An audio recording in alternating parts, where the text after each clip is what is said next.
New House, Old Soul. This is the wrap up. Hopefully, watching all these episodes, you've gotten into the mindset of how I think about building, how I think about a house, so that you can begin to build differently.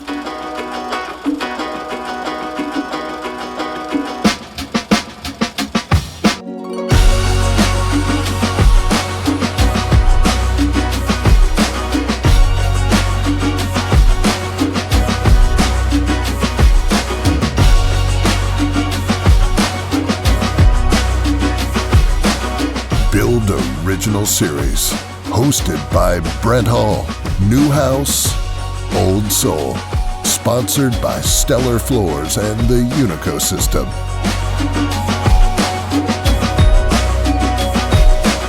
I can really dial down pretty far when I talk about narrative to story. But what really is that narrative and story? How do you put that together? You have to have a love of history. You have to have a love of building traditions, okay? And so, I think I've told the story that, when I think about someone says, I want a vernacular farmhouse, and my question is, okay, well, where is it? Okay, when was it built? And who built it, right? And because those are the things that are going to help me craft it, right? If it was built in Virginia, it will be very different from something built in Texas. If it was built by a farmer, it's going to have less high style things than if it was built by a gentleman and who had a lot of money. And then that time period was it built, a pre-industrial or was it built post-industrial? Now, realize too that once you answer those questions, I know enough about building history and traditional building techniques that I can say, okay, well, let's say it's stone. How did they work the stone? How did they cut the stone? Did they quarry stone locally? Was it field stone? Was it literally the guy was plowing his fields and would pick up stones and that's what you were building with? So, or was it quarried, right? Was there a local quarry or local stone that would have used to put it together? Well, so if it's a stone house, what do the windows look like? What do the doors look like? What does the roof look like? There's a rabbit hole, right? It's just, Alice down the rabbit hole, and there's all these connecting pieces to that. So that becomes your narrative, right? Because then you have to say, if you're going to build this new house, but I like this vernacular, well, okay, that really wasn't a master mason with cut stone and all these different materials. There's a dial that we're playing with. This heavy vernacular, really rustic stuff to this very refined thing. Where are we in here?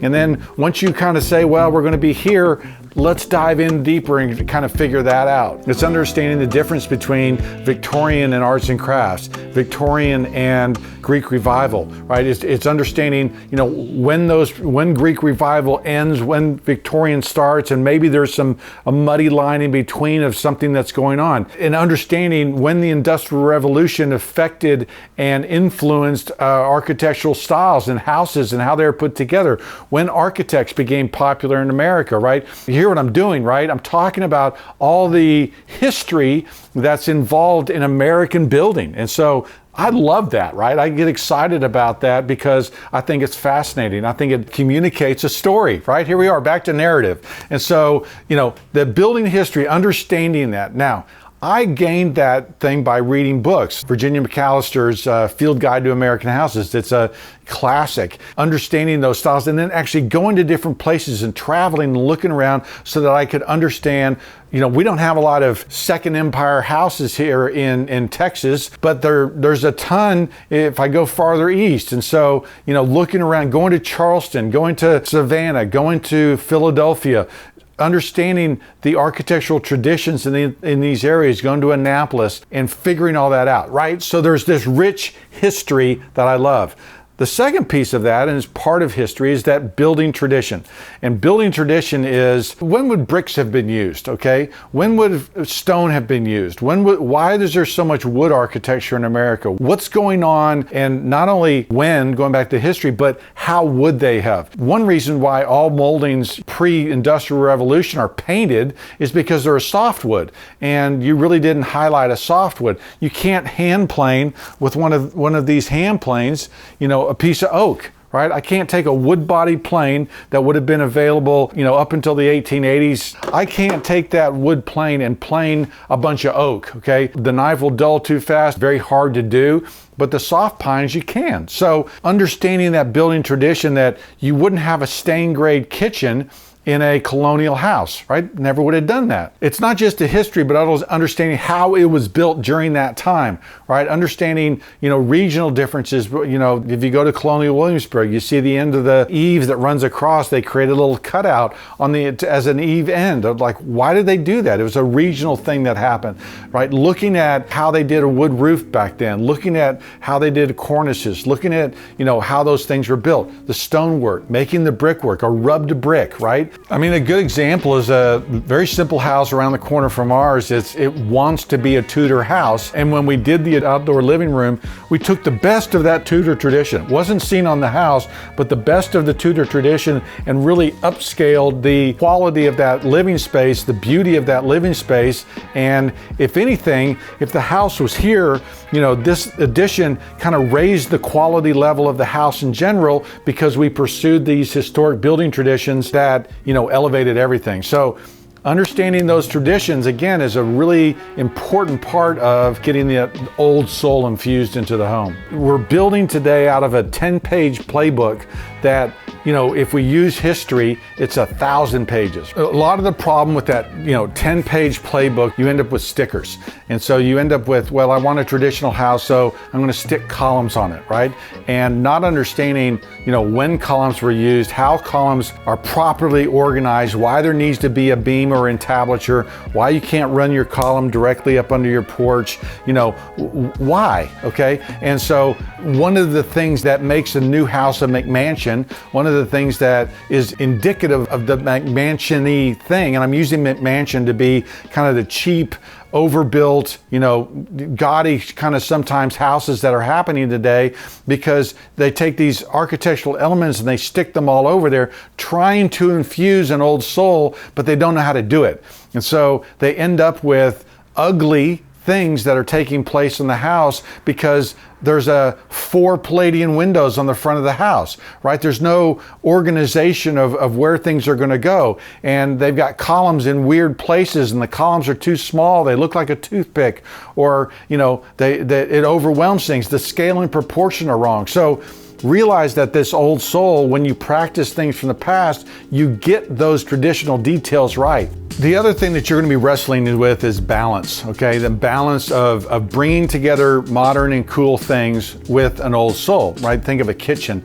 A kitchen historically, going back to the 20s and 30s, was a work area. It was designed to be an efficient workshop. How do you do it today, where that's the center of the home? Well, there's a balance there of trying to figure out how to put those parts and pieces together that you guys are going to have to wrestle with. Typically on a 1920s house, there isn't an informal living room. There's no den. So it becomes natural for us to do additions on those houses where the kitchen opens up to those areas. But realize that a bunch of important decisions there is that your kitchen cabinets need to look like a traditional early 1900s kitchen, or you're going to not get it right. Even though you open it up to an informal living area, even though there are only 2 walls instead of 4, because you're opening it up, the cabinets are really important, and you have to get those cabinets right, or you can mess the whole thing up. So there's a balance there of figuring all those things out. Dormers are another example. I mean, the reason I think people make big dormers is because I want all this great space up there. Well, why put one small window in this huge space there? It doesn't make sense. And so there's some rules. I always talk about the 80 or 90% of those dormer faces are windows. And oftentimes it's 20 or 30%. It just looks goofy. So there is balancing this function, right? That you want to use that space, but it's got to be balanced with the beauty of the home, the architectural style. If it's an arts and crafts thing, it probably is a shed roof instead of a doghouse dormer. So anyway, there's a bunch of balancing acts you're going to need to do, and it's wrestling. And guys, you probably don't want to hear this, but you got to fight for these things. You got to fight to break out of that 10-page playbook. You got to fight to get over here or to get over here. And you're going to have a lot of people pushing back on you. You're going to have a lot of people saying, yeah, no, or you can't. And I'm just telling you, I do it all the time, and the guys that are working with me now realize that the playbook's much bigger and realize that I'm pushing them outside of their comfort zones to get better things. Look, I'm just looking at the past, but it's a great teacher and it's a great place to start if you really want an old soul in your new house. So now I want to take you over to a French house we did a number of years ago and talk to you about kind of the French traditions that we tried to incorporate into this house, infusing that old soul, right? With some timbering, with some antiques, some architectural antiques, the doors, the moldings, and different things that we did to try to give it that twist and push it in that direction.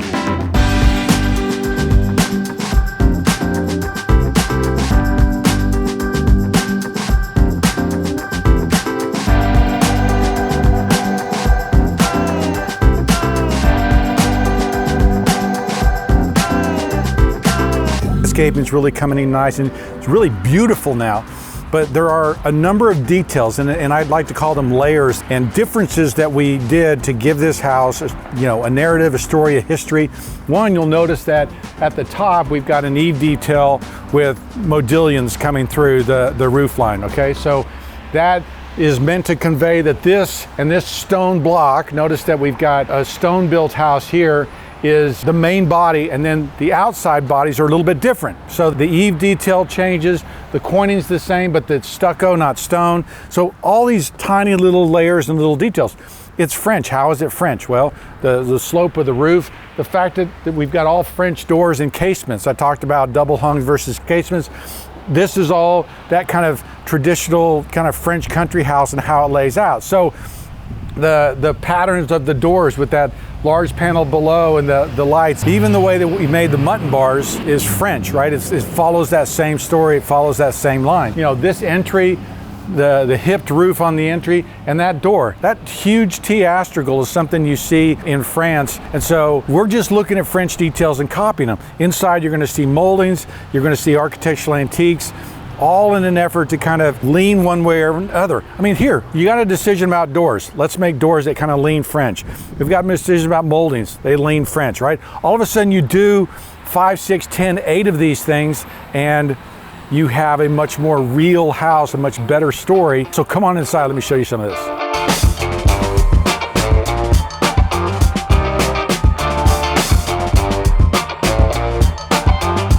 One of the videos I shot, I was standing right here when we were talking about the moldings, and now that they're painted, now that they're finished, you'll see kind of that French influence. One, the height of this chair rail, this wainscot's about 28 inches. It's pretty low.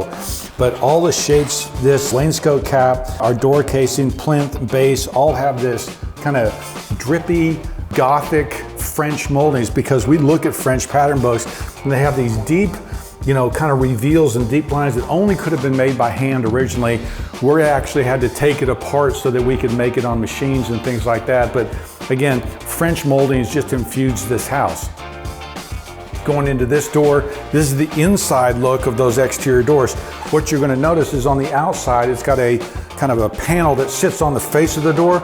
On the inside though, we've got a sunken panel mold, French panel mold, and then these details right here, the way the mutton bars come together and the profiles here all come from French pattern books. So again, I'm going to show you each of these little 1% things, and you're going to see how it continues to get better. The kitchen is awesome. Come check it out. What you're going to see throughout this house, right here, the fire mantle that's out there are antiques. And so part of what we're infusing and putting into this house, there's another one in the dining room, is using architectural antiques to help tell our story, because that's a nice French mantle. For us to make that, it's $20,000. For us to buy it as an antique, it's $5,000. And so we can, with careful playing of our money, actually buy something that's very authentic and very beautiful, contributes to the story, and a lot of that's architectural salvage. You can do that with hardware, you can do that with doors, you can do that with mantles, and so all good stuff. You'll notice the ceiling as we walk into the kitchen is a beam ceiling, okay? And so we've taken antique beams and planed them down because they were a little bit more of a refined house. So in here, as well as in here, we've got these beam ceilings, which remind us, okay, that we're in that French country house, that we're in that older house in a rural setting. And so it just kind of helps bring everything back. And so that's really a wonderful detail. In here, we've got, our typical inset doors, which we do for our cabinets. Our cabinet doors are thicker than 3/4 inch. We've got true butt hinges here. So we want that historic look and historic feel. Pre-1940, all hinges were done with exposed hinges, exposed hardware. It's only after World War II that you have the European hinge where everything's hidden. So if we want more of a furniture look, which we do, we have to do this kind of hardware where the doors are inset to the face frame.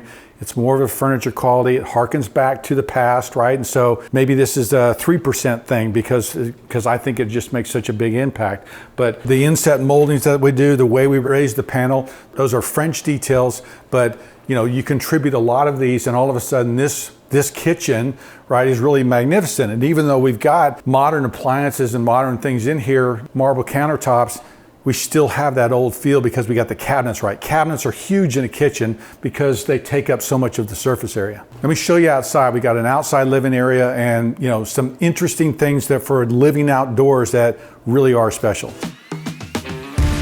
So one of the things that's getting into the materials of the building is that this would have been a solid masonry building.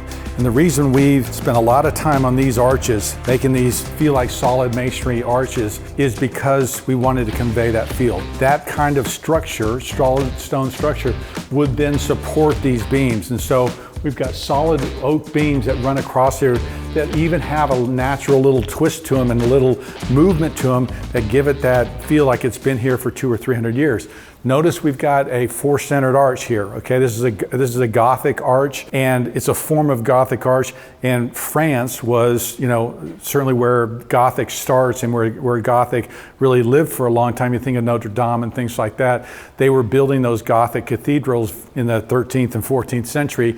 In any case, we wanted to convey some of that, right? So we've got timbers, we've got these massive stone arches, and then we've got an amazing living area over here that is a little bit distinctive, a little bit different, but I think communicates our story wonderfully. This ends up being one of my favorite spaces because what we've done is we've come away from the house where we've got the stone arches, we've simplified things, we've come out and we've got these wood beams. Now, these are solid oak beams that moved quite a bit. You can see how much they've checked. I love that, right? Because that to me is communicating that traditional way of building that they would have used these massive timbers. And so you see the cracking on these timbers, you see them moving as they've dried out over time, but it's white oak. So I don't fear those things rotting because it's a really high quality wood. We're able to even throw in some joinery details. We've got the dovetail thing where those things lap together. So, conveying kind of how that was built and how that was put together. And of course, this wood ceiling. Over here, we've got a historic mantle. And this mantle is very different from the mantles inside, which are more refined. We come out here, and this is that, country French mantle type that, again, came from architectural salvage, but, really does help. We even got the antique brick on the back with the herringbone pattern, right? Little decisions that we make along the way that really take you back in time, make you wonder, wait, where am I? What's going on? When you can have wins like that, when you can have things that, improve things, you really do tell that story. You really do infuse your house with an old soul. So this is it, guys, right? How do you build a new house with an old soul? It's a number of little steps, a number of little 1% wins that when you combine a bunch of them together, you have a better house. You have that old soul. It's architectural salvage. It's understanding the historic proportions. It's all those, fun, nuanced things that can help you build better. I love this house, the way it's come together. I love the dormers and getting the dormers right. We talked about that. The dormer sizes, making sure that the window face works the overall feel.